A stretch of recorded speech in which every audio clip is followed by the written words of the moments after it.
后山等来台湾，来看立法院长游锡堃早起带着团队到台中来讨论立法院参选的议题。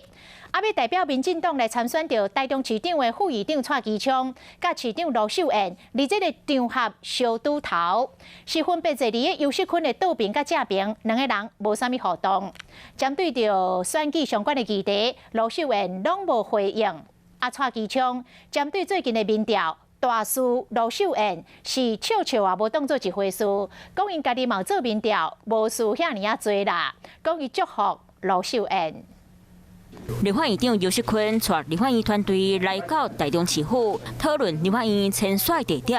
啊，坐伫咧伊倒边正边的，就是伫咧年底要争市长的蔡其昌和罗秀燕。用心评选，那所以第一个呢，他的土地处理相对容易。虽然进前蔡其昌和罗秀燕这两位竞争者，拢因为接触到较真者洪介离，不过两个人出关了后见面，无讲伤济，嘛无伤济交流。对选举问题，罗秀燕拢无回应。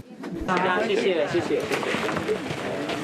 不过蔡其昌伫咧开会进前，就接受访问，对最近媒体报道伊民调输罗秀燕28%，蔡其昌讲笑笑就好。那我们自己也有做民调嘛，哈，所以我们看到这个数字，我们只能一笑置之啦，哈。我卢市长，